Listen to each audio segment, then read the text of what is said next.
Agmandino Operación, Jesucristo. 7. La inclemente luz del sol nos cegó momentáneamente al salir de la bóveda verde y fresca de hojas y enredaderas del huerto de Getsemaní. Schem ya nos esperaba con el carruaje cerca de la entrada del huerto, pero antes de abordarlo, José se acercó y me dijo: Quedo, trata de no llamar la atención, pero mira directamente al otro lado del camino y dime lo que ves.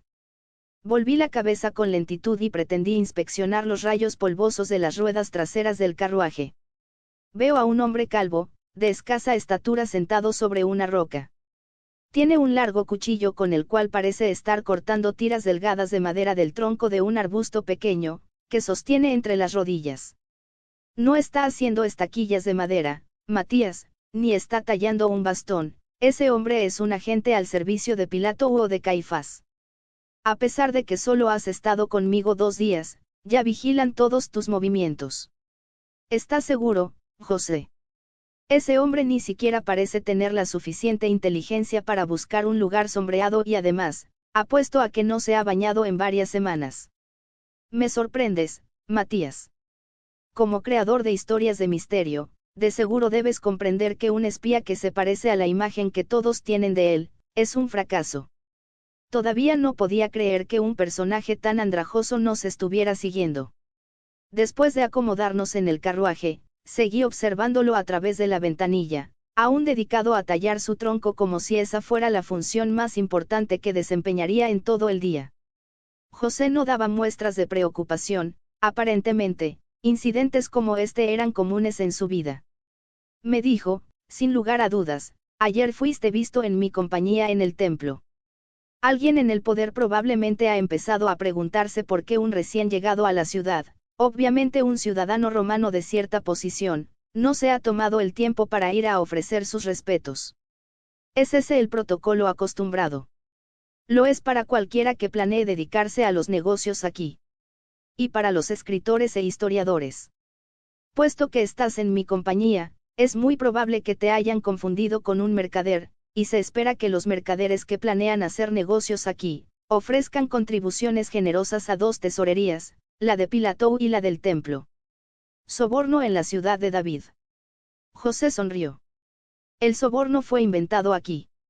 No obstante, estoy seguro de que una visita de cortesía de nuestra parte, tanto a Pilato como a Caifás, aclarará cualquier malentendido. Oh, no.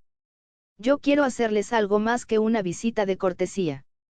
Tengo algunas preguntas muy especiales para esos 2. El anciano asintió, con los ojos brillantes. Pensé que así sería.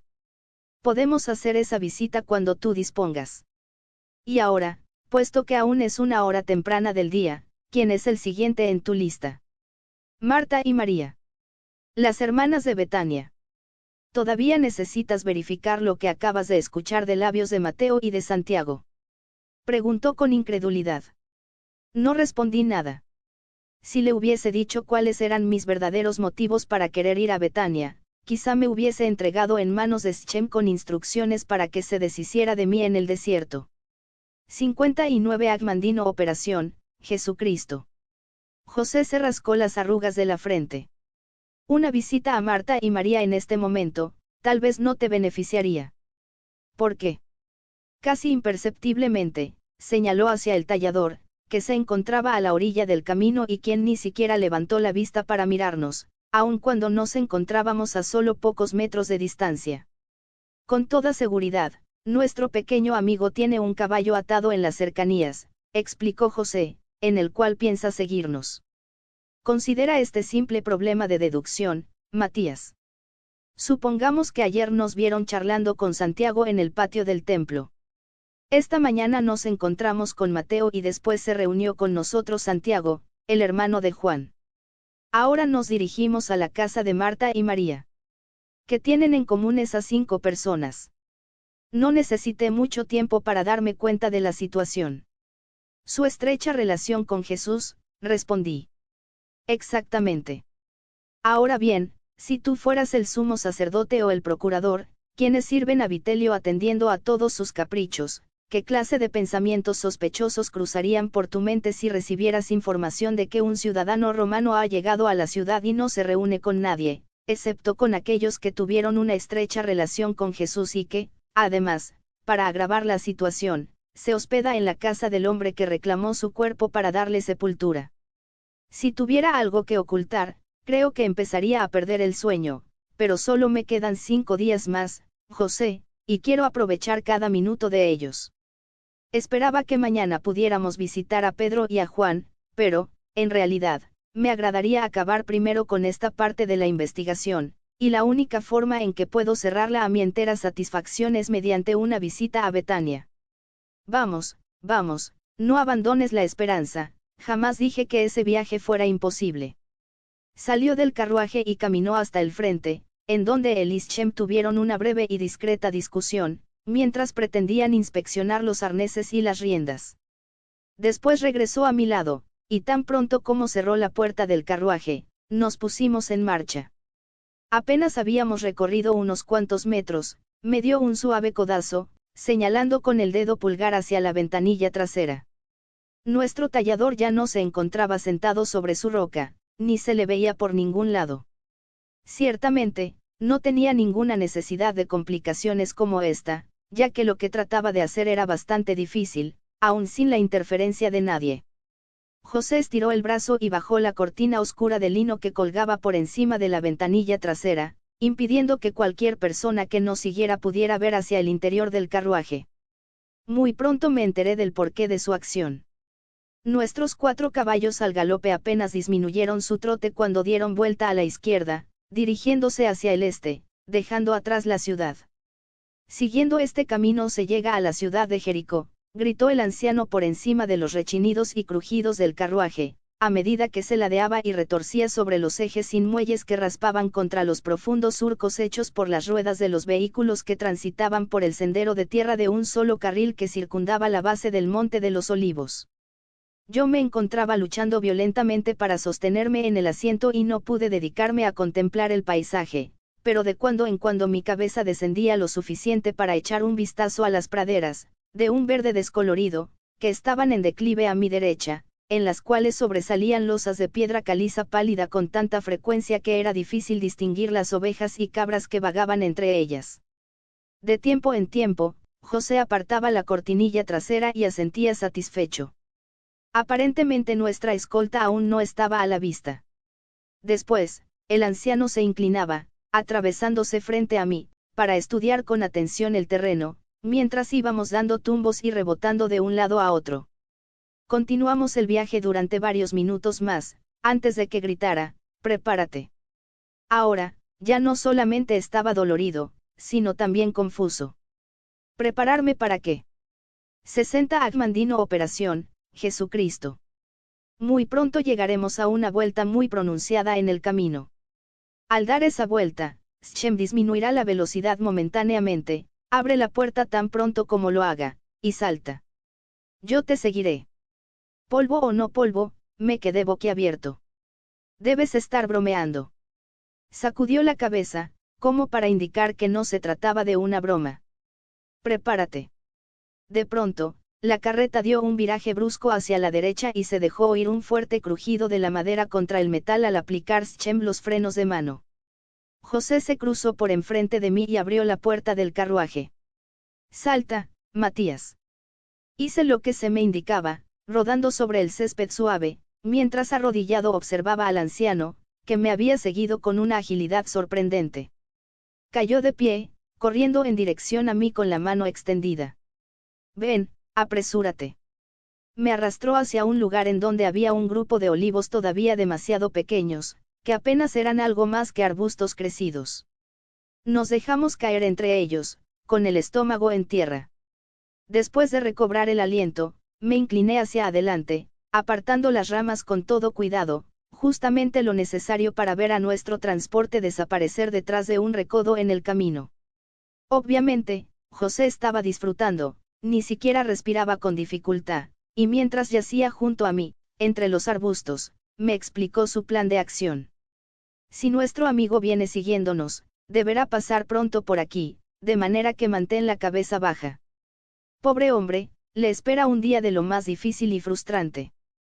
Shem llevará nuestro carruaje hasta Jericó por este camino tan malo, Eso le llevará 2 horas, después dará la vuelta y volverá por la misma vía, para recogernos justamente aquí, más o menos dentro de unas 4 horas. Ese tiempo será suficiente para tu visita a Betania. Sí, pero, ¿qué tan lejos queda? Betania se encuentra justamente al otro lado de esa colina, a nuestra derecha, solo es un recorrido breve. Viejo zorro, así que Schem es nuestro señuelo. Lo es, y para cualquiera que venga siguiéndonos, todavía nos encontramos en el asiento posterior de ese carruaje. Será. Su voz se apagó conforme algunas manchas de polvo y arena que flotaban con el viento empezaron a avanzar hacia nosotros, procedentes del camino que venía de la ciudad. Al fin, apareció un solo jinete, ataviado con un largo manto negro y la cabeza cubierta, pasó al trote en un garañón color gris, a menos de 15 metros de donde nos encontrábamos, ajustando cuidadosamente su paso, para no perder de vista el polvo del carruaje de José. Ese no es tan tonto, dijo el anciano entre dientes. Allá atrás, en las afueras del huerto, vimos una cabeza calva que podría hacernos sospechar si volvíamos a verla, así que ahora se ha cubierto. Pero no importa, Schem lo hará que desquite su salario de este día. Pongámonos de pie y dediquémonos a nuestros asuntos, Matías. El Monte de los Olivos, Ualebet, es una cordillera ondulante de poco más de 1,5 kilómetros de largo, formada por colinas que corren de norte a sur, en dirección paralela al muro este de Jerusalén. Se eleva a más de 914 metros de altura hasta una cima llana, antes de descender en declive hacia el este, en dirección al río Jordán y al Mar Muerto, a unos 5 kilómetros de distancia. Betania, en arameo, significa casa de la pobreza y su nombre era apropiado. Al llegar a la cresta de un altillo salpicado de rocas, en medio de la pradera, José señaló en dirección a un pequeño caserío de chozas de techos planos, tal vez unas 50 en total, a ambos lados del camino en descenso. Como puedes ver, me dijo, viajar desde aquí cruzando la cima del Alebet por el sendero es una forma 61 agmandino operación, Jesucristo. Mucho más corta para ir y venir de la ciudad, que rodear el monte, tal y como lo acabamos de hacer. Y probablemente más cómodo para el cuerpo, gemí, al tiempo que me frotaba el trasero bastante dolorido. José sonrió con ironía. Respira el aire, es puro, sin humo. No llega la hediondez de los ríos y, desde aquí, no se alcanza a ver la ciudad. ¡Qué paz!, suspiró, no hay ruidos ni distracciones. Ahora te das cuenta por qué Jesús prefería alojarse aquí siempre que venía a Jerusalén. Con ayuda del terreno en declive, nuestro paso se apresuró a medida que nos aproximábamos a la aldea. A mi derecha podía ver un risco sólido de piedra caliza que se erguía más o menos a unos 6 metros de altura, extendiéndose a lo largo de la base de una pequeña colina a lo largo de más de 90 metros. Allí se encuentra la tumba de donde Lázaro fue resucitado, dijo José informalmente, señalando en dirección a la cordillera en miniatura color grisáceo, con vetas rojizas de hierro. Me detuve allí mismo y me quedé mirando. ¿Cuántas veces me había atormentado a causa de esa famosa escena de la resurrección? ¿Cuántas veces había leído y releído cada frase de ese 11º capítulo de Juan, que habla, en términos vigorosos e inequívocos, de la forma en que Jesús volvió a la vida a un hombre muerto? ¿Cuánto tiempo busqué una pista en esas palabras tan sencillas, algún susurro que solamente yo pudiera escuchar, que me ayudara a relacionar la historia de esa resurrección con la que seguiría unos pocos meses después? Matías, ¿vienes, o no? Me apresuré a alcanzarlo. No tiene caso tratar de ver el sitio en donde se encuentra la tumba desde aquí, me aseguró José. Si disponemos de tiempo, después de que hayas terminado con Marta y María, estoy seguro de que no pondrán ninguna objeción para que la visitemos de cerca. Si teníamos tiempo. Tenía que ver esa tumba de cerca, muy de cerca. José, ¿qué sucedió con Lázaro? Todo lo que he podido encontrar sobre él son algunas tradiciones antiguas relacionadas con sus visitas al sur de la Galie. Lázaro no ha descansado desde que Jesús fue crucificado. Viaja constantemente, y siempre solo, desde Hebrón hasta Antioquía, predicando en las sinagogas y en las calles, y le dice a la gente cómo Jesús lo resucitó de entre los muertos.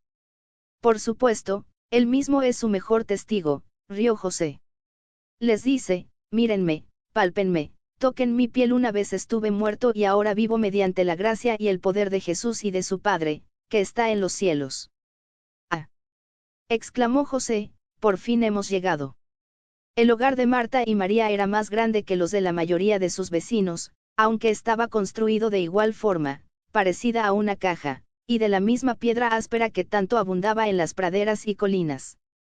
Dos pequeñas ventanas, con celosías, se encontraban a cada lado de una sólida puerta de madera, y clavada en el quicial de la puerta había una delgada mesusa de bronce.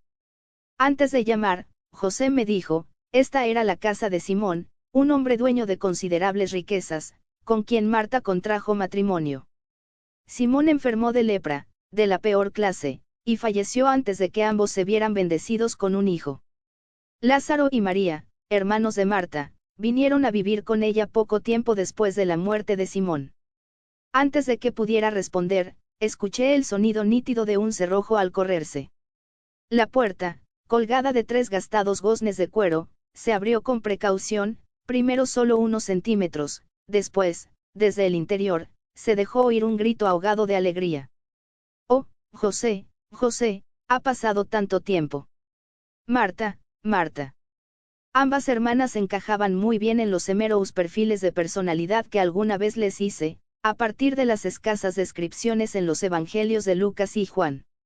Marta era severa, obstinada y agresiva, en tanto que su hermana más joven, María, permanecía tímidamente en segundo término, flexionaba con nerviosismo sus largos y delgados dedos, y asentía con frecuencia en una afirmación muda de lo que Marta 62 Agmandino Operación, Jesucristo. Decía. Ambas tenían la piel de un hermoso color olivo y llevaban el cabello, negro azabache, firmemente atado en la parte baja de la cabeza. Sus vestidos también eran parecidos, hechos de tela azul oscuro, de textura áspera, que les llegaban a los tobillos y también cubrían sus brazos hasta la altura de las muñecas. Calculé que Marta tendría alrededor de 40 años de edad, y María unos 35. Seguimos a las hermanas a través de un estrecho vestíbulo, hacia una habitación más amplia, que, obviamente, era el área principal. A pesar de estar escasamente amueblada, sus dimensiones eran bastante grandes para que no me fuera difícil imaginar a todos los apóstoles durmiendo en ella, en caso necesario, cuando su maestro visitaba Betania. 3 aberturas cubiertas por cortinas conducían a lo que con toda probabilidad eran alcobas. La casa era oscura y húmeda, y Marta se disculpó por su condición, mientras que amontonaba carbón de leña sobre las brasas al rojo vivo que había en un hueco en el centro del piso de baldosas. Después de la típica letanía de preguntas acerca de la salud y de los familiares, que siempre parecen observar los amigos cuando se reúnen, José diestramente llevó la conversación hacia mí y el propósito de nuestra visita. Experimenté una agradable sorpresa cuando Marta, con el asentimiento de su hermana, pareció ansiosa por cooperar, como si creyera que tenía la obligación de decir a todos cuanto sabía de Jesús. Hubiera podido apostar que pasaba muchas horas de su vida en el patio del templo, buscando posibles conversos. Consciente de nuestra programada cita con Schem, omití todas las preguntas que había planeado hacer sobre los antecedentes, y fui directo a la resurrección de Lázaro, dirigiendo todas mis preguntas a Marta. Cuando tu hermano enfermó, ¿cómo supiste en dónde localizar a Jesús? Se encontraba sentada a mi lado, en una banca, larga y pulida, frente al fuego, con María a su izquierda y José a mi derecha. Aparentemente, mi pregunta no era la que ella esperaba, sus mandíbulas se apretaron y me miró en la misma forma en que las maestras de primaria tienen reservada para sus alumnos menos aventajados. Por fin, se inclinó hacia adelante, y se quedó mirando más allá de mí, en dirección al anciano, en busca de guía. Sin volver la cabeza, sabía que estaba diciéndole que podía contestar. Marta comenzó, en el invierno, durante nuestra fiesta de la dedicación del templo, llamada Hanukkah, habían surgido algunos problemas en el templo, entre Jesús y los fariseos. Se habían acercado a él, mientras caminaba solo por el pórtico de Salomón, desafiándolo para que dejara de hablar con enigmas y pidiéndole que fuera franco y les dijera si en verdad era el Mesías. Él se rehusó, diciendo que las obras que hacía en nombre de su padre debían ser todo el testimonio que necesitaran, pero comprendía que, puesto que ellos no eran sus ovejas, jamás le creerían. Cuando dijo, mi padre y yo somos uno, empezaron a tomar algunas piedras para acabar con él por blasfemo, pero los detuvo preguntándoles, les he mostrado muchas obras buenas que vienen de mi padre, ¿por cuál de ellas pretenden apedrearme? Encolerizados, trataron de apoderarse de él, pero logró escapar, volviendo directamente aquí. Eso fue todo lo que me dijo antes de partir, añadiendo que llevaría a sus ovejas al otro lado del Jordán, hacia la seguridad, a las tierras de Perea, pero que volvería a nuestro hogar a tiempo de celebrar la Pascua. Yo sentía temor por él, así que le supliqué que no volviera tan pronto, pero dijo que debía hacerlo. Empleó la palabra debo. Sí. La región de Perea es muy vasta. ¿Cómo pudo encontrar tu mensajero a Jesús cuando tu hermano enfermó? El camino de aquí a Jericó sigue a través del Jordán, y también cruza Perea. Jesús le había confiado a Lázaro que él y sus apóstoles jamás se alejarían mucho de ese camino, en caso de que en la ciudad llegase a ocurrir algo que creyésemos que él debería saber. Cuando Joel, mi mensajero, el hijo de un vecino, salió en su busca, llevaba instrucciones mías para indagar el paradero del maestro a lo largo del camino de Jericó y, al encontrarlo, solamente debería decirle, Señor, mirad que aquel a quien amas está enfermo. ¿Cuándo murió Lázaro? Apenas unas pocas horas después de haber enviado al mensajero. Entonces, es probable que para el momento en que Jesús recibió tu mensaje, Lázaro ya estuviera 63 Agmandino operación, Jesucristo. Muerto. Sí. ¿Cuántos días transcurrieron antes de que Jesús, finalmente, apareciera? Marta bajó la cabeza. Ya estábamos en el cuarto día del duelo. María y yo nos encontrábamos sentadas en esta misma habitación, en compañía de nuestros amigos, vecinos y muchos representantes del templo, que habían venido por respeto a Lázaro y a las generosas contribuciones que habíamos hecho a lo largo de los años. Tomás, uno de los apóstoles, entró a la habitación y murmuró a mi oído que Jesús se encontraba en las afueras de la aldea, esperando. Salí con él de inmediato. ¿Por qué Jesús no vino tan pronto como se le informó que Lázaro estaba enfermo? Cuando Joel le entregó mi mensaje a Jesús, dijo que el Señor le había respondido diciendo que su enfermedad no era para morir, sino para gloria de Dios. Puesto que Lázaro ya había muerto para el momento en que Joel volvió y nos repitió las palabras del Señor, me quedé perpleja y, que Dios me perdone, hasta empecé a dudar de mi maestro por primera vez. Pero Jesús finalmente llegó. Lo hizo, y yo, mientras acompañaba a Tomás hacia las afueras de la aldea, le pregunté qué había hecho que Jesús cambiara de opinión. Dijo que no lo sabía, pero que después de permanecer 2 días más en Perea, Jesús los había sorprendido diciendo, volvamos a Judea.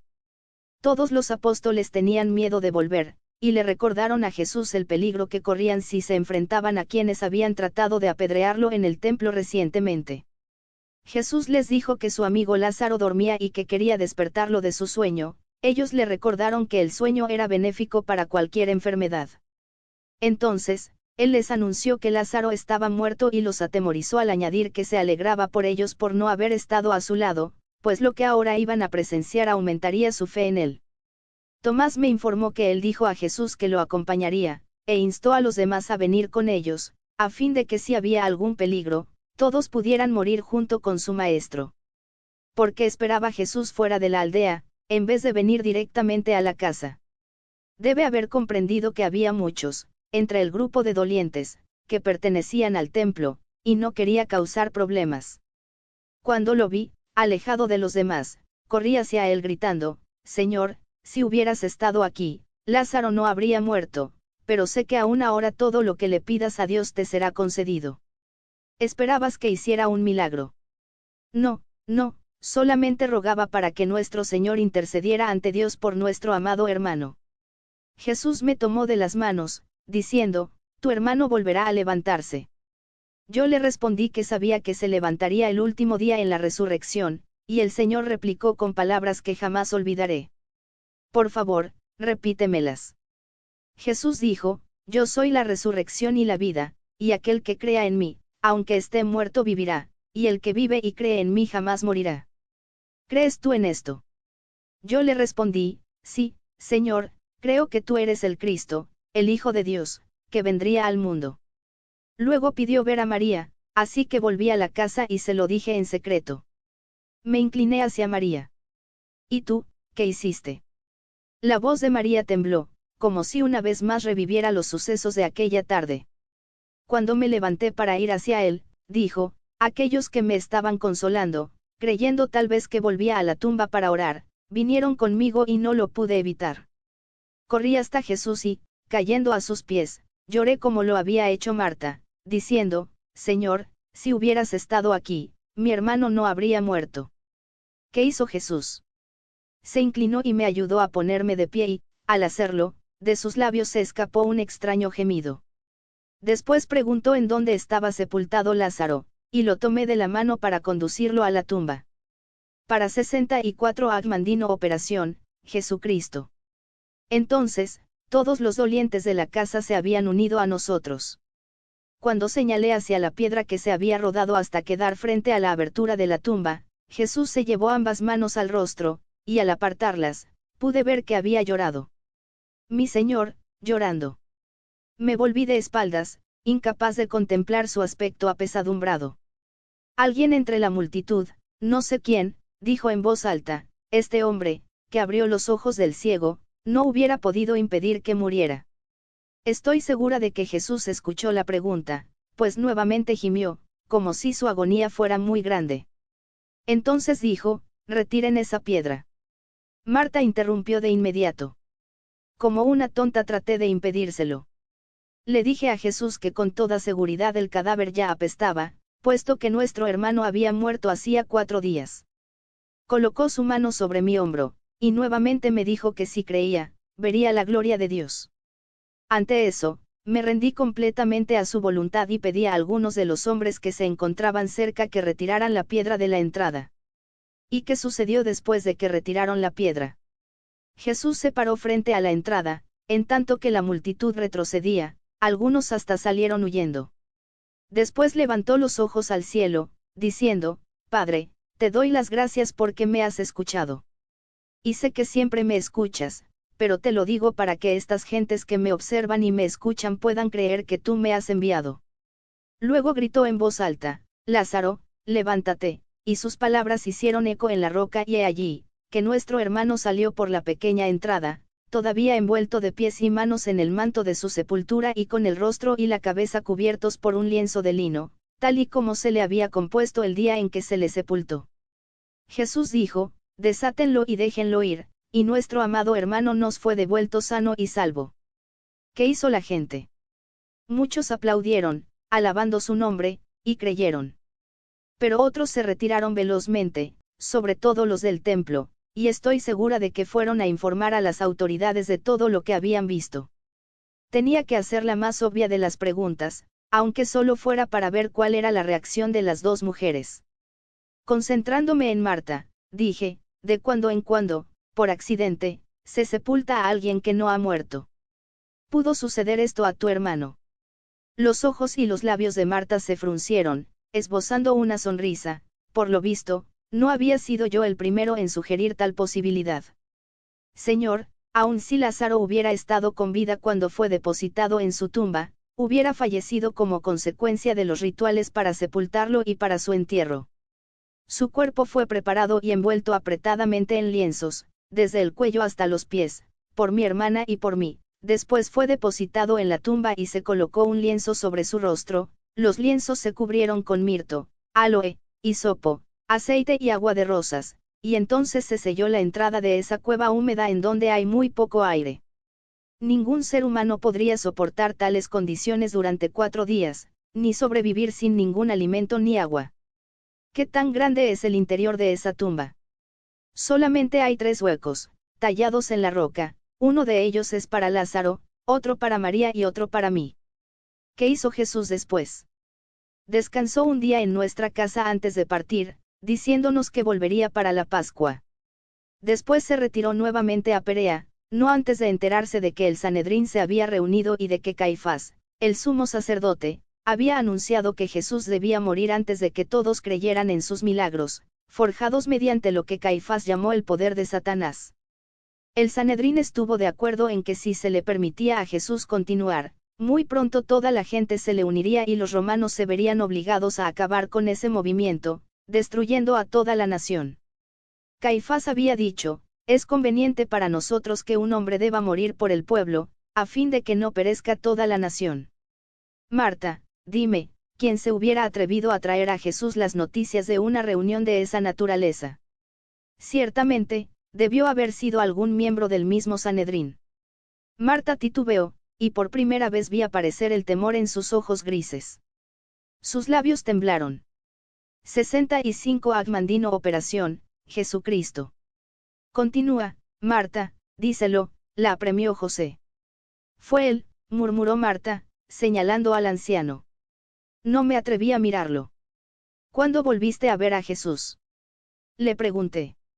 Volvió a nuestro lado, con sus apóstoles, una semana antes de la Pascua, su última Pascua. Lo celebramos con una cena en su honor, y muchos vinieron a honrarlo, y también a maravillarse ante nuestro hermano, que había estado muerto, pero ya no lo estaba. Sucedió algo fuera de lo común durante esa cena. Marta se volvió a María, apremiándola con firmeza, díselo tú. María palideció y se frotó las manos con tanta fuerza que tuve miedo de que se arrancara la piel si seguía haciéndolo. Finalmente, las unió con ternura, como si estuviera orando, y dijo, había estado guardando un frasco de alabastro lleno de ungüento precioso de nardo para mi boda, pero desde que Jesús había llegado a mi vida, no tenía ningún deseo de estar al lado o servir a hombre alguno, con excepción del Señor. Atendía todas sus necesidades durante la cena, después me dirigí a mi habitación y volví con el frasco. Quebré el vidrio en mi mano y derramé el perfume, primero sobre su cabeza y después sobre sus pies, arrodillándome para enjugarlo con mi cabello, para mostrarle cuánto lo amaba.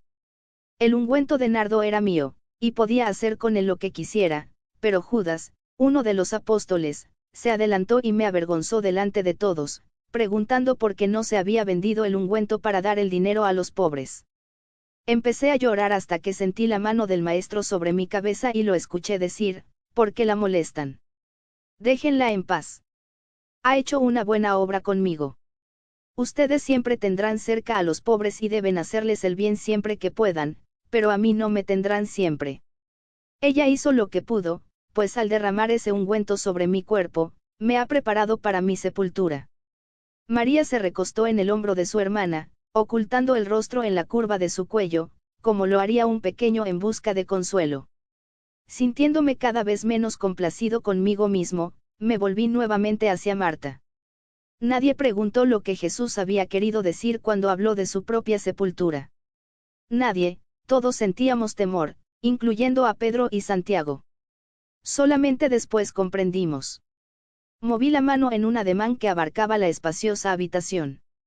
Todas las noches, durante esa semana de Pascua, dormían aquí Jesús y los 12 apóstoles. Sí, hasta la noche en que fue arrestado. Era usual que todos los apóstoles se hospedaran aquí, con ustedes, cuando venían con Jesús a la ciudad. Oh, no. Por lo general, se dividían en parejas y se alojaban con diferentes familias de nuestra aldea. Pero durante las fiestas de Pascua, todas las casas siempre están llenas de familiares que vienen de otras partes, así que los 12 dormían aquí, en esta habitación, algunos en catres y otros en el suelo, con mantas que los protegían del frío. Lázaro ocupaba una alcoba, María y yo compartíamos la otra, y el Señor dormía en la tercera, esa que está allí, dijo señalándola. Esa noche en que Jesús fue aprehendido en el huerto, esperaban ustedes que él y los demás volvieran aquí después de haber celebrado su cena pascual en la ciudad. Sí, aun cuando Jesús nos había advertido que se retrasarían, así que no nos preocupamos, sino hasta quizá la 6ª hora después de haberse puesto el sol. Eso sería alrededor de la medianoche. ¿Y en dónde se encontraba tu hermano Lázaro? En la ciudad, cenando en compañía de nuestros primos. ¿En dónde está Lázaro ahora? 66 Agmandino Operación, Jesucristo. Marta suspiró. No lo sé. En alguna parte de Israel, atestiguando las obras del Señor. Pero a donde quiera que lo llevan sus jornadas, siempre vuelve para celebrar la Pascua con nosotras. Cuando Jesús fue aprehendido, ¿cómo se enteraron de las nuevas? Marta cerró los ojos, estremeciéndose. Con el cálido resplandor rojo de los carbones reflejándose en su rostro de fuertes rasgos, me recordó la pintura de Tintoretto que representaba a Marta reprendiendo a María por estar sentada a los pies de Jesús, en vez de ayudar con los preparativos de la cena. Me respondió: María y yo descansábamos aquí, con los ojos pesados de sueño, cuando nos sorprendieron unos fuertes golpes en la puerta y escuchamos que alguien afuera nos llamaba por nuestro nombre. Cuando corrí el cerrojo, Andrés entró corriendo, con el rostro congestionado y sin aliento. Al principio hablaba con tal rapidez, que no podíamos comprender sus palabras. Finalmente, se tranquilizó lo suficiente para informarnos de las terribles nuevas, que nuestro Señor había sido hecho prisionero por las autoridades del templo, mientras oraba en Getsemaní. Poco después llegó Tomás, seguido por Mateo y Bartolomé. Antes de la salida del sol, 9 de ellos se encontraban sentados aquí. Solamente estaban ausentes Pedro, Juan y Judas. Nadie sabía nada del paradero de Judas, pero todos estaban seguros de que Pedro y Juan habían sido capturados junto con Jesús. Recorrí la habitación con la mirada. No era difícil imaginar a 9 campesinos de Galilea, invadidos por el terror, sentados en esta habitación oscura, llenos de pánico y sin su maestro. ¿Qué hacían y decían mientras permanecían sentados aquí? Había desdén en la voz de Marta. Nada, excepto balbucir y sollozar, y retorcerse las manos con desesperación. Todos parecían pequeños niños asustados. Recuerdo a Mateo que repetía, una y otra vez: dijo que esto sucedería, dijo que esto sucedería. Felipe seguía insistiendo en que todos huyeran hacia el sur, sin demora, a la seguridad de Galilea, hasta que, enojado, Mateo le preguntó si era capaz de abandonar a las madres de 3 de ellos, y también a la madre de Jesús, que aún se encontraban en la ciudad, sin ninguna protección. Tomás dijo que estaba seguro de haber visto algunos soldados romanos entre la policía del templo que capturó a Jesús. Santiago estuvo de acuerdo, y dijo que todos serían hechos prisioneros si permanecían en esta casa, puesto que era bien sabido que los habíamos alojado casi durante toda una semana. Fue Mateo quien, finalmente, sugirió que se llevaran algunas mantas para ocultarse en el bosque, detrás de la casa, mientras María y yo vigilábamos el camino que viene de la ciudad. Si veíamos aproximarse algunas antorchas, deberíamos colgar una linterna en la ventana posterior, frente al bosque, en señal de advertencia para que huyeran. ¿Puedo ver el bosque? Marta asintió, y los 4 nos dirigimos a la puerta delantera, rodeando la casa hasta llegar a la puerta de atrás. A unos 90 metros de distancia, aproximadamente, en medio de una pradera salpicada de rocas, había un grupo de árboles sobre una extensión no mayor de 200 metros, pero suficientemente denso para ocultar a 9 hombres. Me di vuelta para verificar. Había una ventana en la parte posterior de la casa, desde la cual podía ser vista una linterna por alguien que se ocultara en ese bosquecillo. Una vez más había llegado al momento de la verdad suprema en lo que se refería a mi investigación. ¿Durante cuánto tiempo permanecieron los hombres en el bosque? Durante 2 días.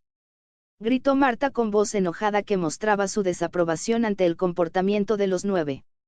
Hasta la 5ª o 6ª hora del día siguiente a nuestro sábado, cuando Juan llegó con la nueva de que Pilato había crucificado a nuestro Señor y de que su cuerpo ya no se encontraba en la tumba en donde José y Nicodemo lo habían dejado, ya que, tal y como lo había profetizado, había resucitado de entre los muertos.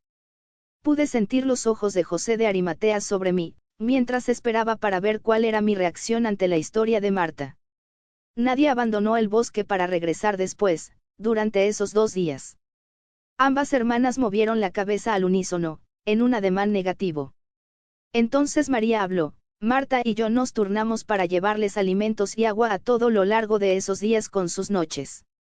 Siempre estuvieron allí, acurrucados juntos, los 9, a veces lloraban y en ocasiones dormían.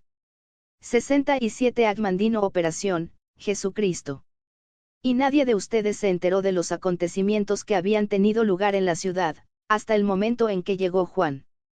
Para el momento en que lo supimos, nuestro Señor ya no necesitaba nuestra ayuda, sollozó María.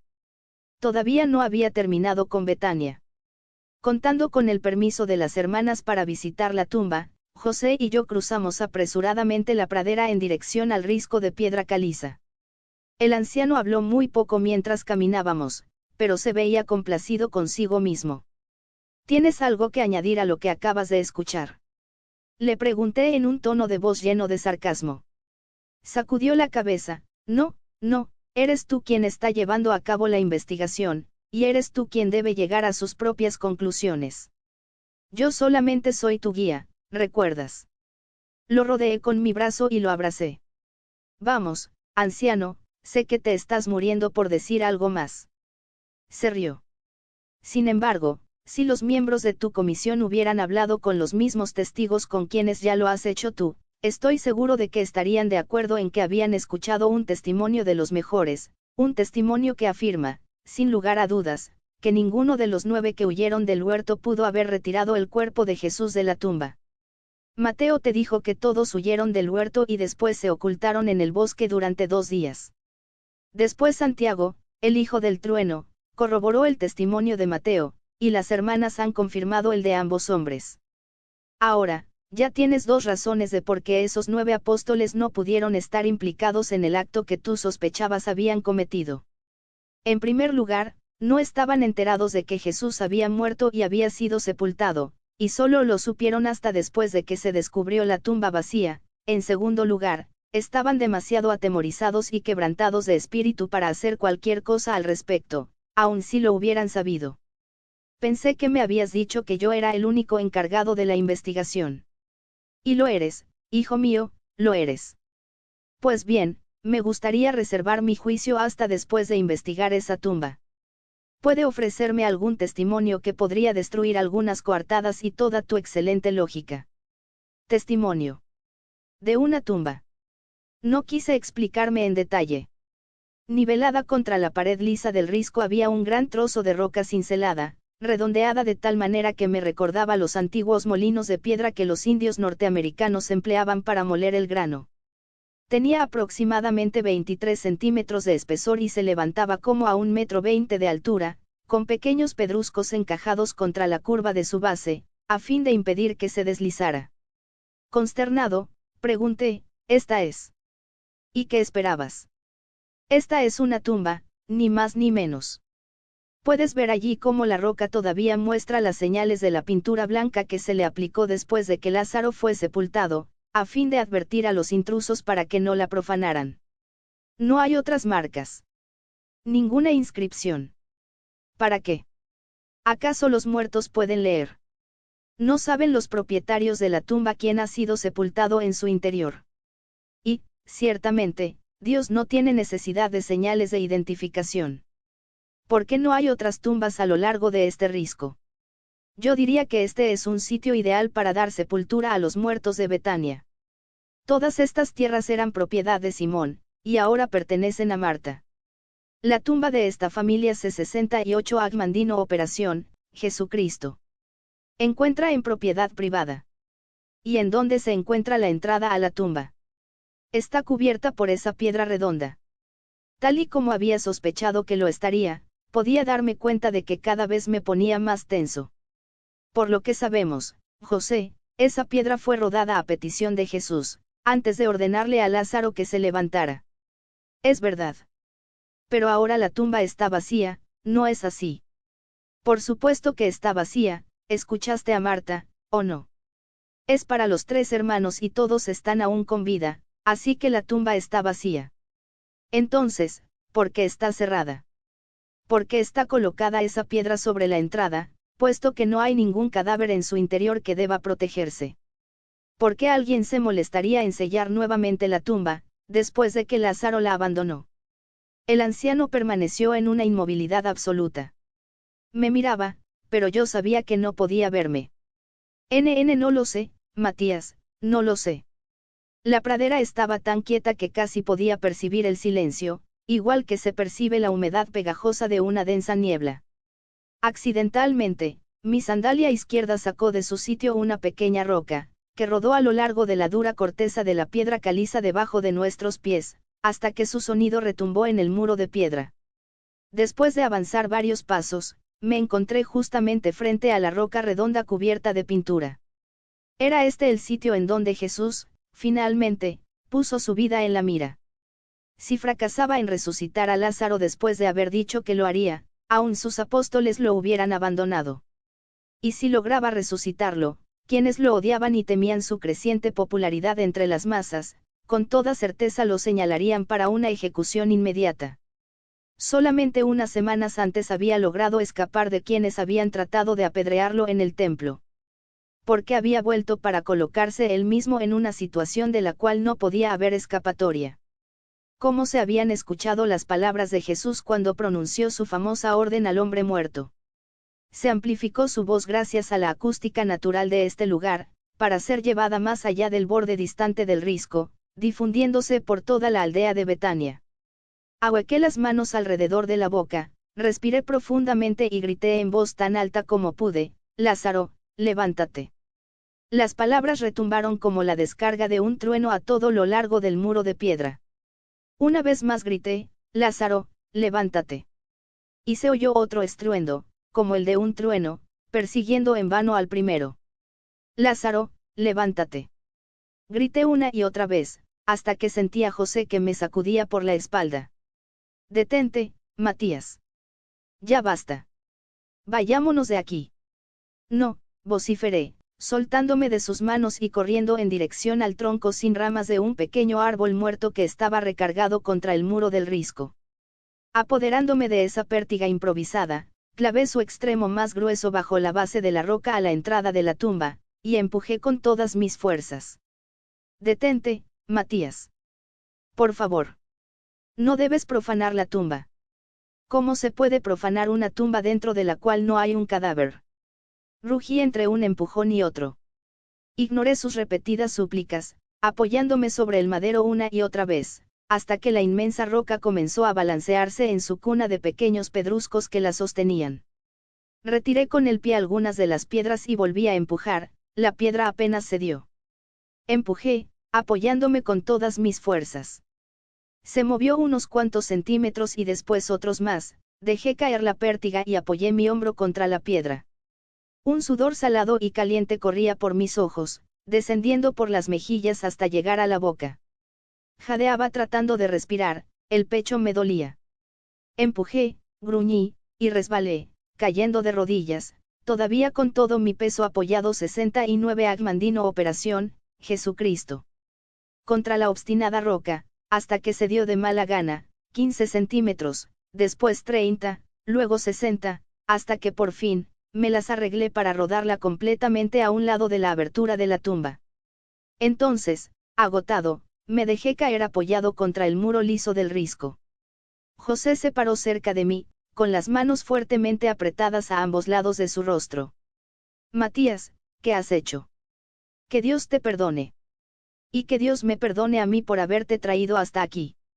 Di una palmada en la dura piedra debajo de mí. José, siéntate aquí, por favor. En vez de ello, se postró apoyado en una sola rodilla, con la cabeza vuelta para no ver en dirección a la tumba. Extendí el brazo y rocé suavemente su mejilla. Escúchame, te lo suplico. Antes dijiste que yo era el investigador y tú eras mi guía, ¿no fue así? Asintió con tristeza. Y me trajiste aquí después de que expresé ese necio deseo en el programa de Carson, para que pudiera descubrir la verdad, por mí mismo, cualquiera que fuere, ¿no es cierto? Volvió a asentir. No había pretextos ni salvedad en ese trato, o los había. Podía ir a donde quisiera, ver cualquier cosa, hablar con quien fuere en mi búsqueda de la verdad, ¿no es así? Sin volverse, señaló por encima de su hombro en dirección a la tumba, y esperas encontrar la verdad allí. No lo sé. Matías, todo lo que encontrarás allí son 3 huecos vacíos y unos cuantos gusanos. Tal vez sí, tal vez no. Pero, ¿qué otra cosa podría haber en ese lugar? ¿Qué es lo que buscas, hijo mío? Estoy buscando los restos de un cuerpo. ¿Un cuerpo? ¿El cuerpo de quién? El cuerpo de Jesús. Por un momento pensé que se desvanecería. De Jesús. Gritó. ¿Por qué esperas encontrar sus restos aquí? ¿Por qué? Porque si él o los culpables que lo retiraron de tu tumba se encontraban entre los apóstoles, este hubiera sido el sitio más lógico para ocultarlo. Casi desde un principio, mis estudios me han llevado a sospechar que algunos de los apóstoles, u otros, estrechamente relacionados con Jesús, llevaron a cabo lo que creyeron que debían hacer a fin de aparentar que su profecía se había cumplido. Una de las posibilidades que consideré fue que en algún momento después de anochecer, pero antes del amanecer del tercer día, su cuerpo fue retirado de la tumba y traído hasta aquí, ya fuera en una camilla o en alguna especie de carro pequeño, y después colocado en la tumba vacía que en algún tiempo albergó a Lázaro.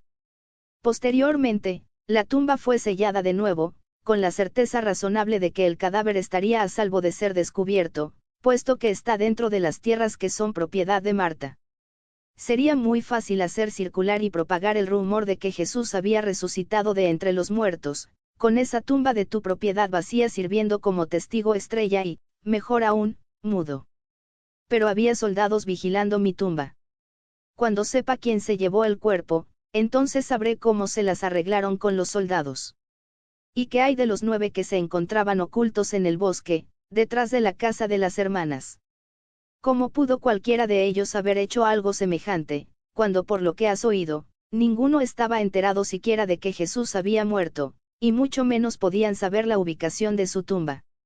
Muy bien, para esclarecer las cosas, vamos a tachar esos 9 nombres de mi lista de sospechosos.